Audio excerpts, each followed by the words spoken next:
Got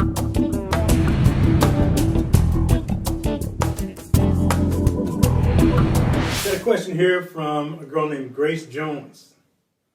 I don't know if it's the Grace Jones. It'd be cool if it was, though. Anyways, she's got a question regarding metronomes, time playing.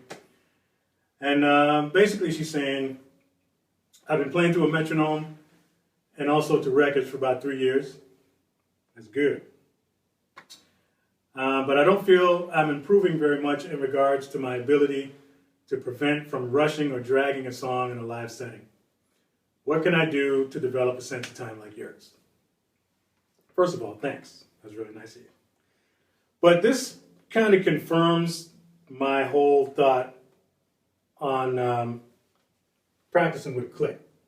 Personally, I don't believe that playing with a metronome on a regular basis necessarily improves your timing. I think all it really does is improves your ability to play with a metronome.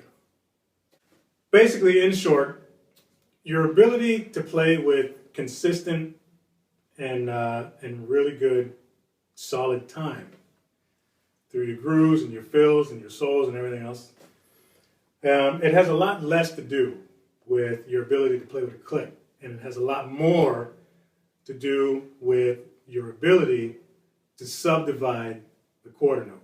Basically what that means is, how well can you play your subdivisions around that? That's basically it. If you know your whole note, half, quarter, eighth, 16th, 30 seconds, and all the relative triplets, and you can play those relatively well around the pulse. So, if that's my pulse,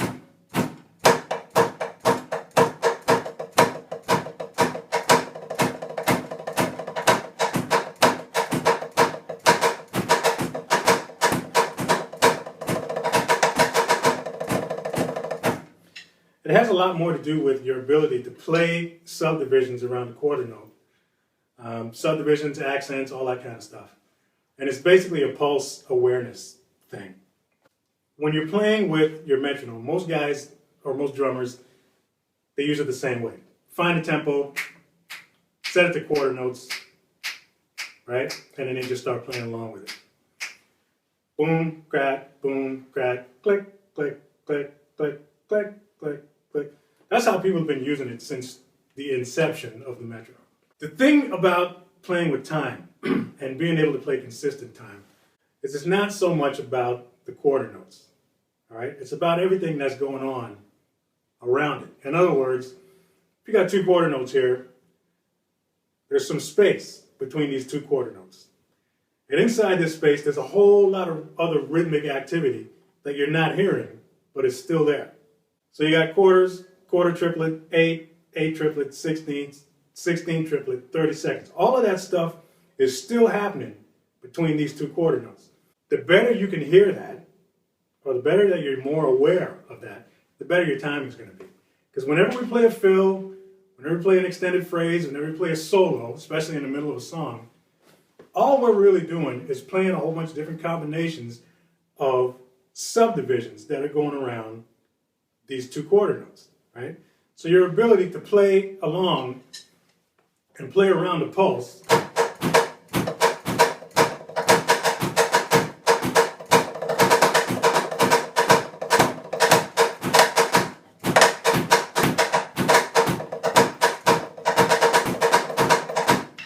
all that stuff has to make sense around these two quarter notes. Every note that I played just now can somehow be defined according to where the pulse is, whether it's a 16th note triplet or a 32nd or a, whatever. It could be an 8th note, 5-note grouping. It could be all kinds of different stuff, but it all has to make sense around the pulse. You have to basically use your click in a way that it will allow you to hear the spaces between the pulse. Next time you sit down to practice with your click, particularly when you got headphones on, it's better if you got headphones on. Next time you do it, find a tempo. And this is a really simple thing to do. This is going to help you with your 8-note subdivision. And all you're going to do is find a tempo, start out slow, maybe around 100, 105 BPM. And instead of using it the conventional way, like people are used to using, because right now, most people just go 1, 2, 3, 4.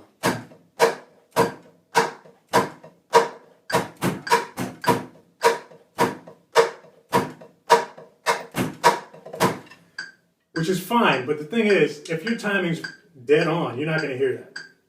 And it's not helping you at all with the spaces between the quarter notes. So all you're going to do is flip it around. And you're basically going to have the metronome count all of the offbeats for you. So now, you're just going to go 1, 2, 3, 4, 1, 2, 3, 4, 1, 2, 3, 4, 1, 2, 3, 4. Simple as that. Just make that little adjustment, take that quarter note and shift it over by an 8th note and have it count the spaces for you. Once you do that, you'll just, after a while, you get really used to hearing that when it's not there. And you're always going to be aware of that 8th note subdivision that's going on in the spaces. So you can really take advantage of that now when you're practicing. And you don't necessarily have to do anything specific. There's no specific exercise that you need to do around this. As a matter of fact, it's recommended that you just play. Whatever the frig you feel like playing, just play that. But have this count the upbeats for you. So 1, 2, 1, 2, 3.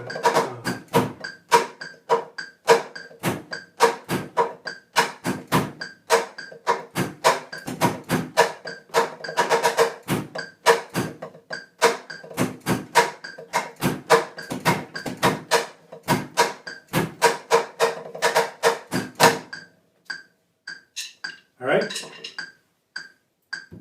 Simple adjustment like that.